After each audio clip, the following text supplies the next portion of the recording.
আজকের গল্প হলো এক গ্রামের সাহসীবান লোকের। শোন রে পেতনি, আমরা যে এখানে আছি সবাই জেনে গেছে, বুঝলি তো?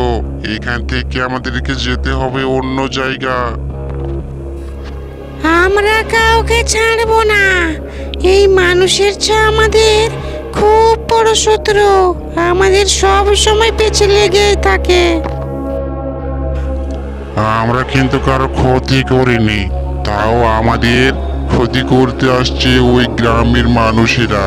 এবার কিন্তু আমরাও হয়ে যাব খারাপ। আমিও হলাম পেতনি, কাউকে ছেড়ে দিব না, বুঝলি তো? এবার দেখাবো আসল খেলা। হি হা হা হা হা। হ্যাঁ হ্যাঁ, আমরাও কিন্তু কাউকে ছাড়বো না। এবার আস্তে আস্তে নেব প্রতিশোধ, বুঝলি তো পেতনি? আরে তোকে এ নিয়ে কিচ্ছু চিন্তা করতে হবে না। এবার এখান থেকে আমাদের দ্রুত পালিয়ে যেতে হবে, তাড়াতাড়ি চ। এইদিকে গ্রামের এক লোক পেতনির দিকে আগাতে থাকে, কারণ পেতনিরা নাকি এদের চরম শত্রু, তাই ওরা সহ্য করতে পারে না। তাই এবার যাচ্ছে পেতনিদেরকে আক্রমণ করতে ওদের ডেরা।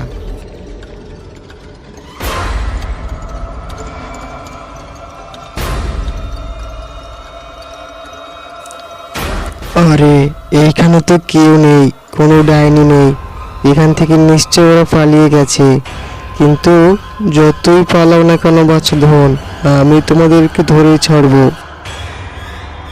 তারপর সে ওইখান থেকে আস্তে আস্তে আবার বেরিয়ে চলে গেল।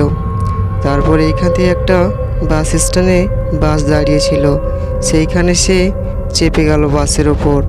তারপর কিছুক্ষণ পর বাসটা ছাড়লো।